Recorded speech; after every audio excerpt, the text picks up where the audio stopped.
जय स्वामीनारायण विद्यार्थी मित्रों। तो आज लेक्चर में आपने एक एक्जाम्पल्स જોઈશું ને બીજા બે ટોપિક છે રોલનું પ્રમેય અને મંદ્યકમાન પ્રમેય। ઓકે, તો એક એક્ઝામ્પલ છે જેમાં જે વિકલન છે એ આપને આ રીતના છે મિત્રો, y = sin inverse x આપી દીધું છે, બરાબર છે। y = શું આપ્યું છે? sin inverse x। तो साबित एवं करवानुं छे के तो साबित करो के आपने गया लेक्चर में जोई गया छे आवा एक्जाम्पल्स। ओके, तो साबित करवानुं, साबित करो के 1 - x² / dx2 એટલે કે બે વખત વિકલન છે y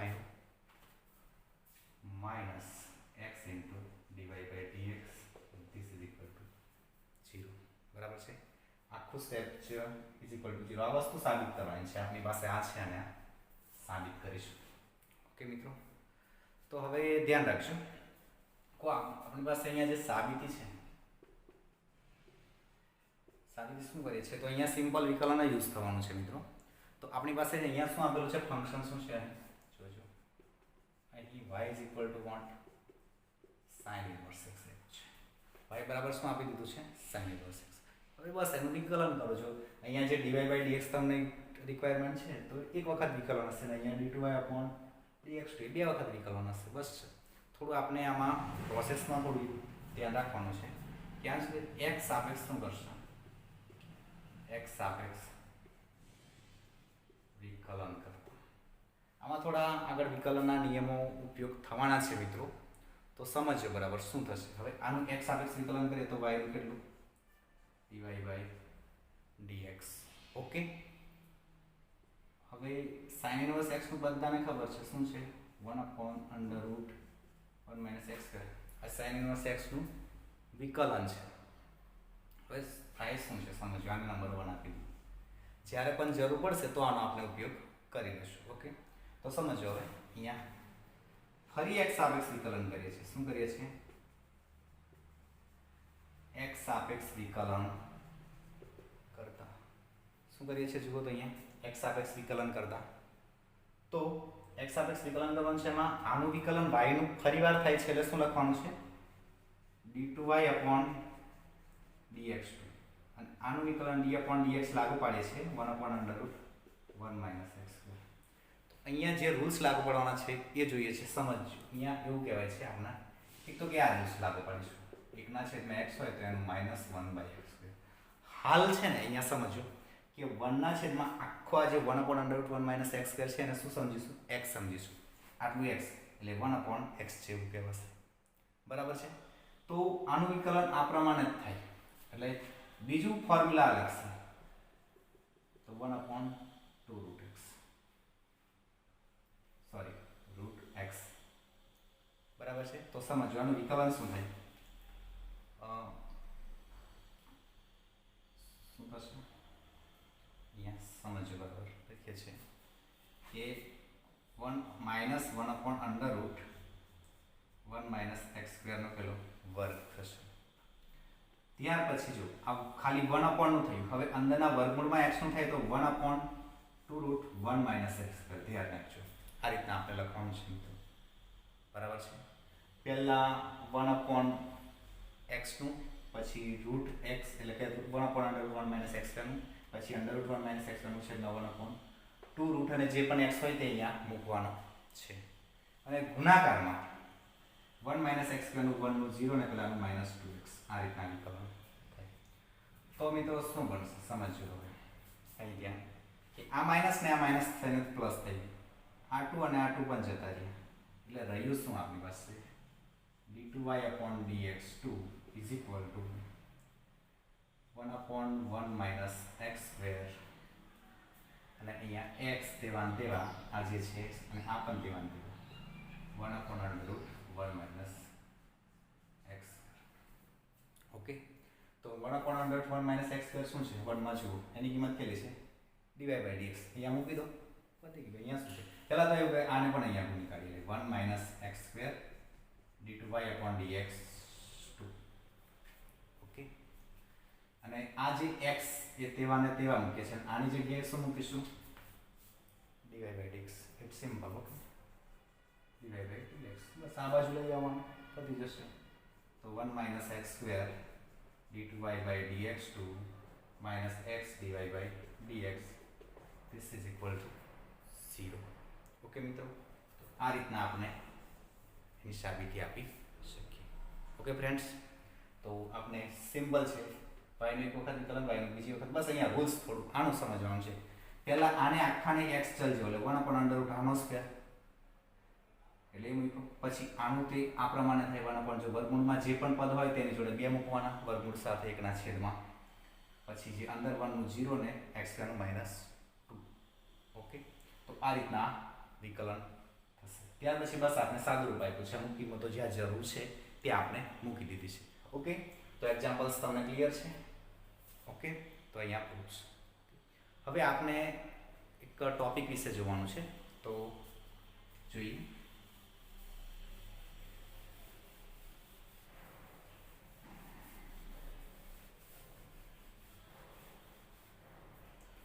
તો એ ટોપિક છે આપણો રોલનું પ્રમેય. નવો ટોપિક આપણો આવે છે રોલનું પ્રમેય. રોલ એક મેથેમેટિશિયન છે જેને એક સ્ટેટ આપણે થિયરમ્સ આપી છે પ્રમેય. તો એ આખી થિયરમ્સ એની સાબિતી નથી, અહીંયા આપણે માત્ર સ્ટેટમેન્ટનો ઉપયોગ કરવાનો છે મિત્રો. તો એનું સ્ટેટમેન્ટ શું છે આપણે એ થોડું યાદ રાખવાનું છે. એનું આપણે ભૌમિતિક અર્થઘટન પણ જોઈશું, એટલે એકચ્યુઅલી એની પ્રૂફ આવી જ જશે ભૌમિતિક અર્થઘટનમાં. બરાબર છે? તો સમજો શું કરીએ છીએ. આપણી પાસે અહીંયા r જે y fx એક વિધેય છે. y fx એ r પર વ્યાખ્યાયિત વિધેય છે.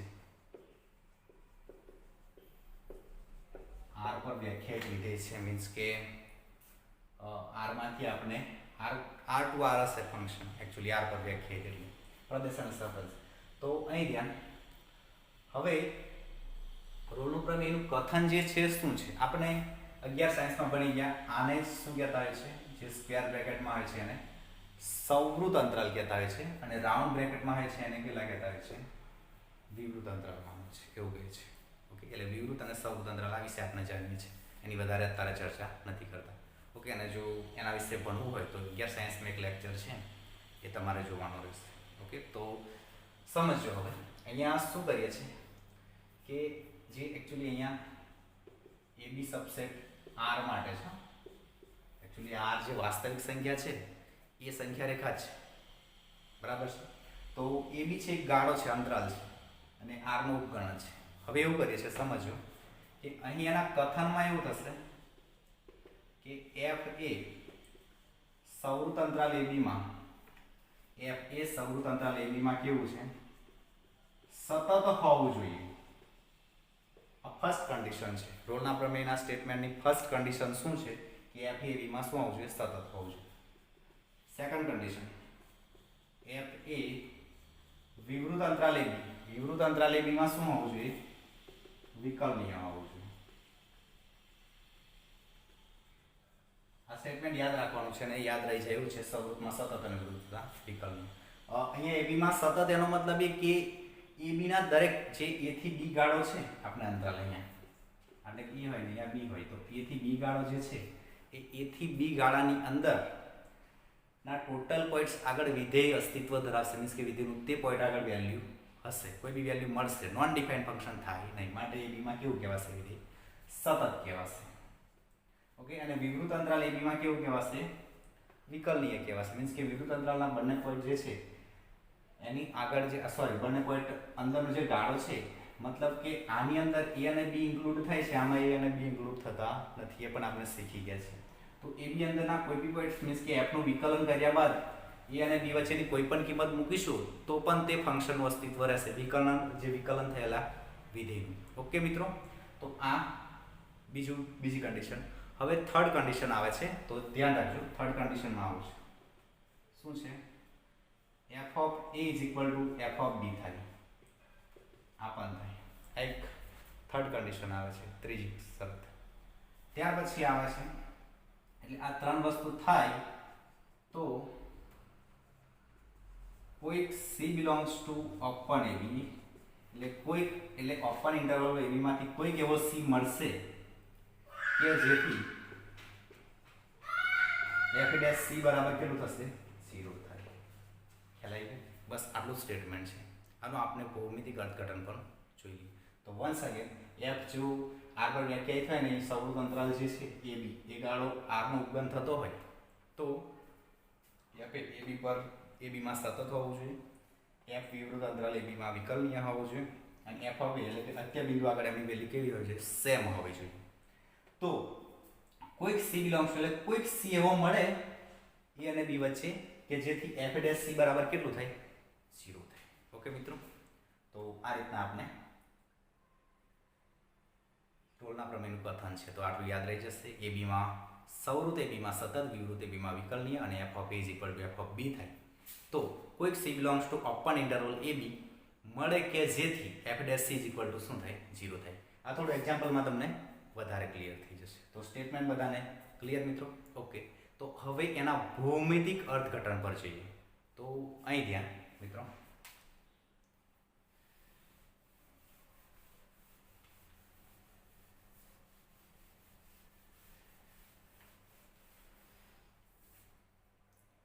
રોલના પ્રમેયનું અહીંયા રોલના પ્રમેયનું ભૌમિતિક અર્થઘટન એટલે કે જ્યોમેટ્રિકલ રિપ્રેઝન્ટેશન. તો એમાં ધ્યાન રાખજો, સિમ્પલ છે. આપણે આ ખાલી એક્સ એક્સિસ અને વાય એક્સિસમાં જોવાનું છે. ઓકે, અહીંયા જ કોઈક એ પોઈન્ટ મળે છે અને આ કોઈક બી પોઈન્ટની વાત કરી છે. તો જો આ એ પોઈન્ટ છે એમાંથી કોઈક રેખા દોરીએ, બરાબર છે, આ પોઈન્ટ. તો આ રેખા કઈ સ્ટ્રેટ લાઈન થશે? x is equal two a, બરાબર છે. આ જે સ્ટ્રેટ લાઈન થશે એ કઈ થશે? x is equal two b straight line. Okay, હવે કોઈક અહીંયા ફંક્શનમાં આવું દોરીશું, બરાબર છે. અહીંયા કોઈક એવો વિધેય મળે આપણને. તો આ પોઈન્ટ અને આ પોઈન્ટ આગળ સેમ મળે, મીન્સ કે અહીંનું જો આ પોઈન્ટ જે y નું છે એ તો તમને ખ્યાલ આવી જશે, સેમ પોઈન્ટ છે. તો અહીંયા એવું થશે કે આપણે આ જે આલેખ છે એ કોનો આલેખ છે? y બરાબર fx નો આલેખ છે. તો જો x પોઈન્ટ અહીંયા એવું કહેવાશે, x યામ a છે તો y યામ કેટલો થશે મિત્રો? સિમ્પલ છે, y યામ કેટલો થશે? x યામ ને તો y યામ અહીંયા મૂકી દેવાનો, તો y બરાબર f ઓફ a, તો y યામ શું થશે? f ઓફ a થશે. સેમ અહીંયા શું થશે? x યામ b ને y યામ શું થશે? f ઓફ b થાય. ક્લિયર ને મિત્રો? બરાબર ને? અહીંયા કિંમત જ મૂકવાની છે ને x ની. ઓકે, તો આ રીતના છે. હવે અહીંયા સિમ્પલ છે કે આ y જે છે તો f ઓફ a પણ અહીંયા છે ને f ઓફ b, મીન્સ કે આ તો સેમ છે ને. આમ જઈએ છે તો આમ જઈએ તો y બદલાય ને આમ જઈએ તો શું બદલાય? x બદલાય છે. તો આપણે આમ નથી જવાનું, આમ જ જઈએ છે. તો આમ સીધે સીધા જઈએ તો f ઓફ b અને f ઓફ a કેવા થઈ ગયા? f of a is equal two f of b કેવા થઈ ગયા? સેમ થઈ ગયા. બરાબર છે મિત્રો? હવે અહીંયા જ ક્યાંક c એવો મળી જાય ને આપણને, જે અહીંનો, તો ત્યાંનું જે વિકલન છે સમજો. તો અહીંયા જે પોઈન્ટ છે તો એ પોઈન્ટ આગળ એક રેખા દોરીશું આપણે. ધ્યાન રાખજો, એ જે પોઈન્ટ આગળ ટચ કરીને એક રેખા દોરવામાં આવે છે ને એ રેખાનો ઢાળ કેટલો થાય છે? એ રેખાનો ઢાળ એટલે શૂન્ય થાય છે. મીન્સ કે આ જે રેખા છે આપણી, આ લાઈન કહીએ, એ line L parallel to x axis, બરાબર છે. એટલે જે L રેખા છે x અક્ષને કેવી છે? સમાંતર છે. અને બધાને ખબર છે કે x અક્ષનો ઢાળ કેટલો છે? શૂન્ય છે. તો એને જે સમાંતર રેખા હોય એનો ઢાળ પણ કેટલો થશે? શૂન્ય થશે. હવે f ડેશ c કેમ 0 થાય છે એ તમને કહી દઉં. તો આપણે ધ્યાન રાખજો, અહીંયા એક વસ્તુ છે કે આ પોઈન્ટ x1 કહીએ, આ પોઈન્ટ y1 કહીએ, આ પોઈન્ટ x2 કહીએ ને આ પોઈન્ટ y2 કહીએ, બરાબર છે. તો થાય છે શું સમજો? બરાબર, અહીંયા આપણે ચર્ચા કરી તો કે ઢાળ કેટલો મળતો હોય? તો કે y2 minus y1 upon x2 minus x1 આવું કહીને ઢાળ મળતો હોય, બરાબર છે. તો જો y2 એટલે કોણ? f ઓફ b, બરાબર છે ને? અહીંયા ધ્યાન રાખજો, અહીંયા લખીએ છીએ y2 એટલે f of b minus y1 એટલે કોણ થશે? f ઓફ a, અને છેદમાં b માઇનસ a આવું થાય, બરાબર ને? f of b minus f of a પણ b માઇનસ a થાય. તો અહીંયા જે છે એફ ઓફ એ ને એફ ઓફ બી કેવા છે? સેમ છે. તો અહીંયા સરખી કિંમતની બાદબાકી શું થશે? આ જે સેમ નંબર છે એનું સબટ્રેક્શન શું થાય? એનું સબટ્રેક્શન કેટલું થાય? 0 થાય. 0 ના છેદમાં b minus a and that is equal to also 0. Okay, તે કિંમત કેટલી થશે? 0 થશે. હવે મિત્રો અહીં ધ્યાન, આ એકચ્યુઅલી છે શું? તમને ખબર હોય તો આ છે ને એ f ડેશ ઓફ કેટલા કહેવાશે? જો અહીંયા b માઈનસ a જે ટેન્સ ટુ c ની વાત કરીશું, બરાબર છે, એમાં આ જે છે એ એકચ્યુઅલી શું છે? જે c બિલોંગ્સ ટુ માટે f ડેશ c છે. f dash c is equal two f of b minus f of t upon b minus a થશે. બરાબર છે. અને અહીંયા જે લિમિટ લેશું તો f ડેશ c ની વ્યાખ્યા થશે. એટલે આની જગ્યાએ આપણે f ડેશ c મૂકીએ તો f ડેશ c બરાબર કેટલા થઈ જશે? 0 થઈ જશે. એકચ્યુઅલી કેમ? તો કે આપણે કોઈ બરાબર y is equal two fx function લઈએ તો એનું વિકલન dy બાય શું થાય? dx. fx નું વિકલન f ડેશ x થાય છે. તો હવે ધ્યાન રાખજો f ડેશ x, પરંતુ આ dy બાય dx એ શું કહેવાશે? કોઈ પણ રેખાનો શું થાય? dy બાય dx એ ઢાળ. એટલે અન્યાય કે dy બાય dx એ શું છે? એકચ્યુઅલી ઢાળ છે. પણ dy બાય dx એટલે કોણ? f dash x. બરાબર છે. હવે એ જ છે અહીંયા મૂકી દો તો શું થઈ જાય? f ડેશ c થઈ જાય. પરંતુ આ ઢાળ કેટલો છે? આ રેખાનો ઢાળ 0 છે. બરાબર છે. એટલે આ રીતના f ડેશ c આપણને કેટલા મળે છે? 0 મળે છે. એટલે અહીંયા જો આ રીતના આલેખ મળે છે એટલે એ બીમાં સતત છે ને એ બીમાં વિકલનીય પણ છે ફંક્શન. ઓકે મિત્રો, તો આ રીતના આપણે રોલના પ્રમેયનું ભૌમિતિક અર્થઘટન આપણે આપી શકીએ.